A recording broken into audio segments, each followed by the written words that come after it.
I can no longer remain in today's Democratic Party that's under the complete control of an elitist cabal of warmongers who are driven by cowardly wokeness, who divide us by racializing every issue and stoking anti-white racism, who actively work to undermine our God-given freedoms that are enshrined in our Constitution, who are hostile to people of faith and spirituality, who demonize the police but protect criminals at the expense of law-abiding Americans, who believe in open borders, who weaponize the national security state to go after their political opponents, and above all, who are dragging us ever closer to nuclear war.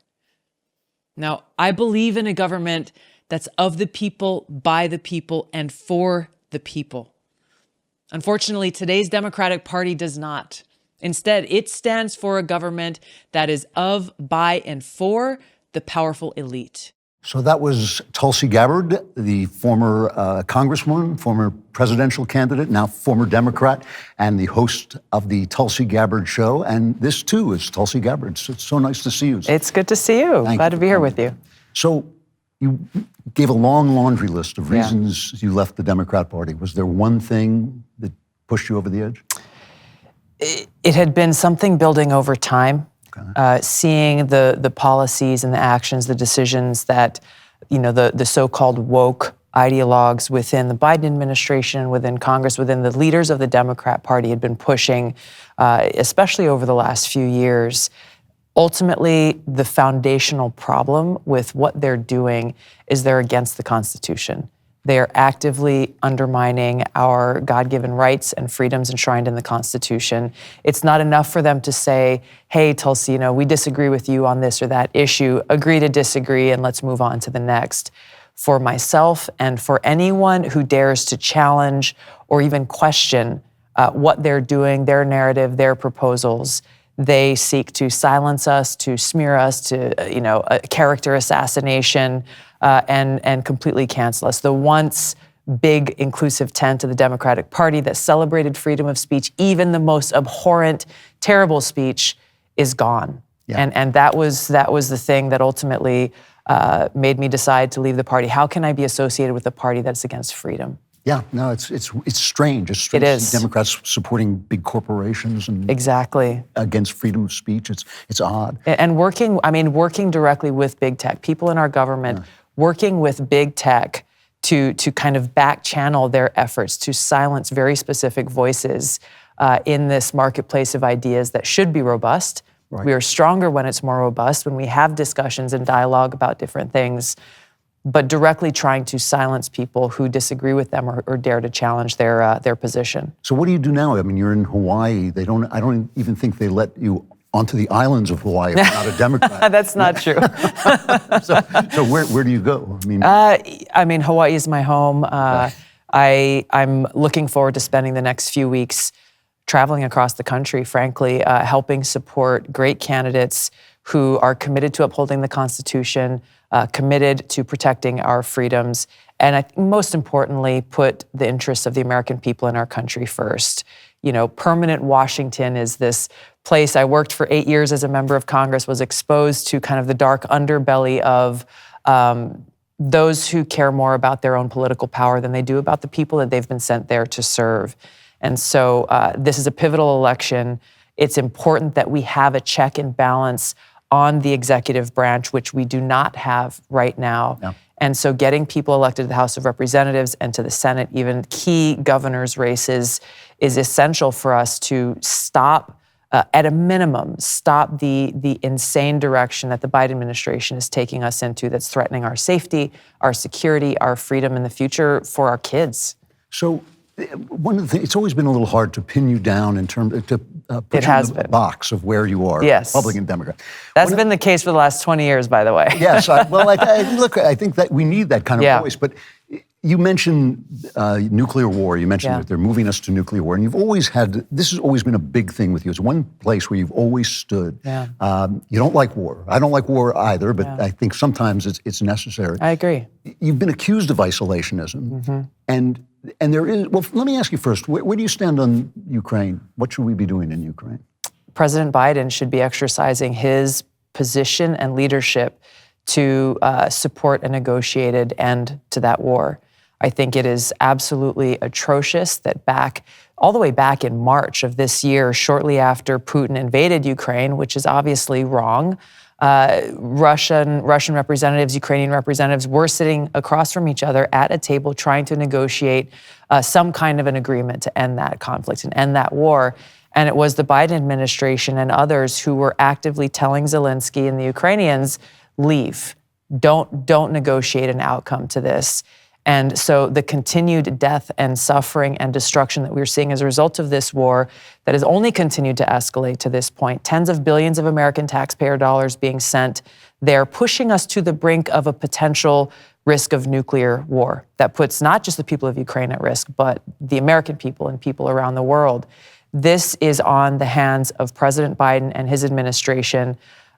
Supporting a negotiated end to this war was the best possible thing to do for the Ukrainian people, and it's what he should be doing right now, but is not. People who take your stance, not just with Ukraine, but in general, get hit sometimes for seeming to support bad guys. I mean, I'm a fan of Tucker Carlson. I love the guy. But, when he talks about Ukraine, he makes it sound like Putin is not as bad as he is. And Putin is a bad guy. He's a rotten guy. You got hit I agree. For sitting down with Assad. I mean, you've been, attacked for that. Is there some place where war is actually a necessity? Sure. How would you define that, or at least vaguely? Look, I continue to serve in the United States Army Reserves. I'm a lieutenant colonel, a civil affairs officer, and recognize that there is a need to have a strong and ready, capable military to protect the freedom and security of the American people. When there is a threat on the United States and the American people, that is what our military exists for.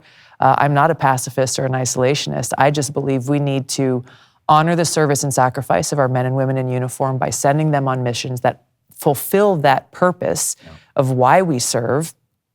And rather than see the only way we can relate with other countries, even those we have differences with, as being waging economic warfare or actual kinetic warfare, there are other ways for us to be able to engage and exercise our leadership with other countries around the world that seeks to find those areas of cooperation rather than immediately coming in as the big bully with the stick, saying you must go along with us or else.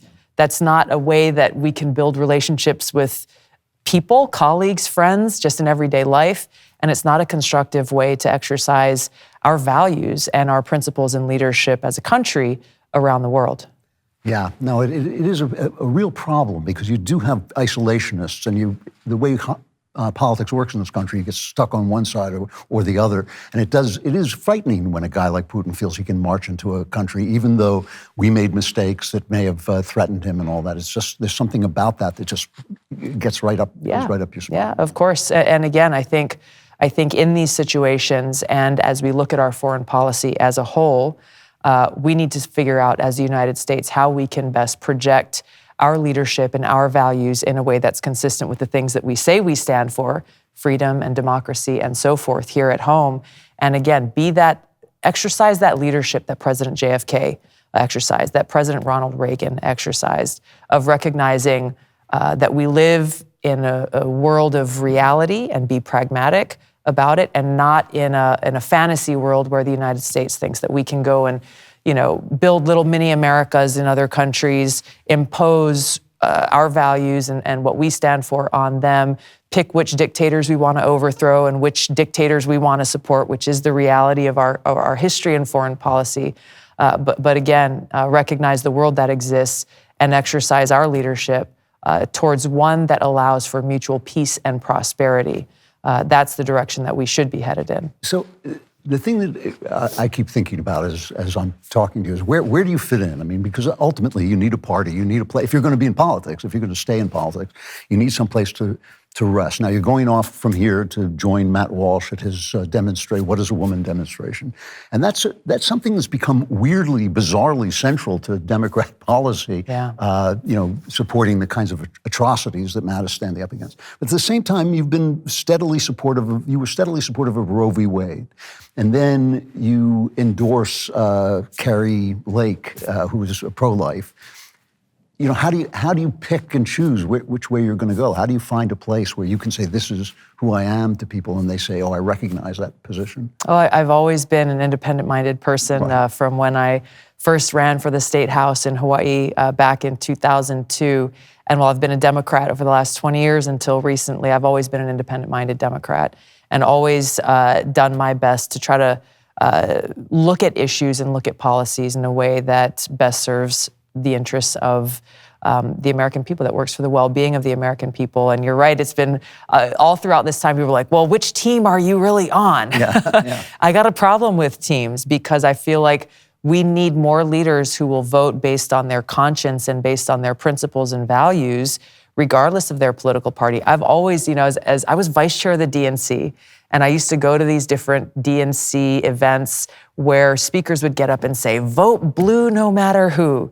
And I could never get down with that because I think it's ridiculous, and I think it is very condescending in thinking the American people and voters are reduced to that blind partisanship, saying, we don't want you to think for yourself. We don't really want you to look at the candidates and what they stand for and what their positions are.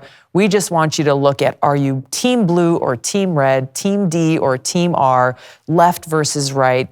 When I think most Americans, and the polls recognize this, most Americans, maybe there are some issues they agree with that are the quote unquote left, maybe some issues on the right they agree with, quote unquote, on the right, but really they are interested in what is best for their families, how they can grow up, raise their kids in safe communities, how they can have a say in their kids' education.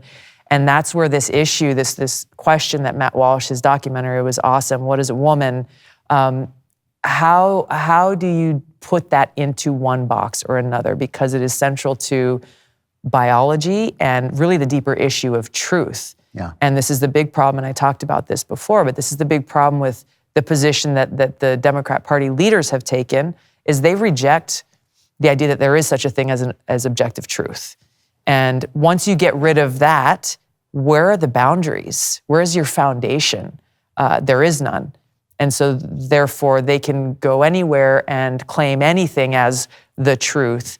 And then when you push the force of law behind them when they are in power, we end up in a really dangerous place as a country. Yeah, no question about that. I was on Twitter when your announcement came out. Bless your heart for that. Somebody's got to be there. Right. Somebody's got to brave the mosh pit. The first reaction that I saw, absolute first thing was, she's running. Are you? Are you running for president? I'm not even thinking about it. You're not even thinking? No, I'm not. And the reason is because we've got a big election right here before us. And we are, and I speak about this from a really personal place when I say that we need to be aware of and pressuring our leaders to confront the fact that we are closer to the precipice of nuclear holocaust now than ever before. We went through this in Hawaii in January of 2018 when, you remember, we had this text alert that went out on over 1 million phones across the state at 8 o'clock on a Saturday morning saying, ballistic missile inbound to Hawaii, seek immediate shelter, this is not a drill. This is not a drill. And in those minutes, after getting that message, chaos broke out. College kids sprinting across campus trying to figure out, seek immediate shelter, where do we go? Families, parents trying to decide, which of my children, one's here and one's there, which of them do I want to spend the last minutes of my life with? Unimaginable things that I know a parent would never want to be confronted with. But that was the reality that we went through during the minutes that alert went out, thinking that I just got minutes to live. How am I going to spend those last minutes of my life? And our leaders have failed us to put us in this position where this is a possible reality that we face then and we face now. And there's no shelter. There's nowhere to go. Fancy politicians may have their bunkers, and they do, to be protected in this situation, or they can continue to wage war from those bunkers. But the rest of us in this country, we got no place to go.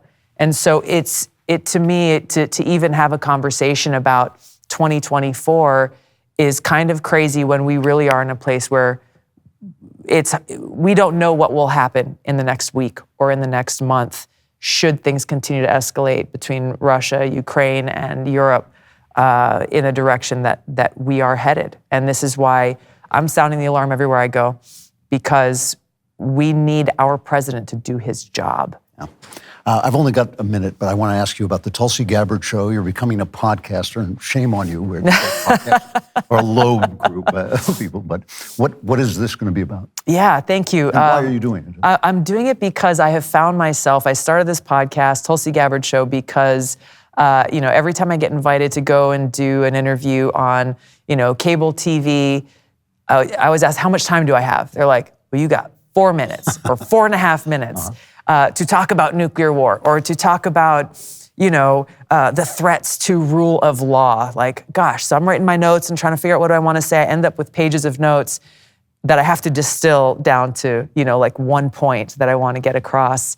And so, having a platform that allows me to share my views and perspectives in an unfiltered way, and then also have really interesting conversations with guests, this creates that opportunity, and to help engage and start these discussions with people who are looking for more than just a soundbite that they're getting on cable news or on social media. Great. The Tulsi Gabbard Show. Don't hang out with other podcasters. Take my word for it. Okay. It was lovely to meet you, and I thank you so much for coming in. You can come back anytime. I appreciate that. Thanks. If you thought this was great, and you did, like and subscribe. And like and subscribe to the Andrew Klavan Podcast for more Klavan-y goodness.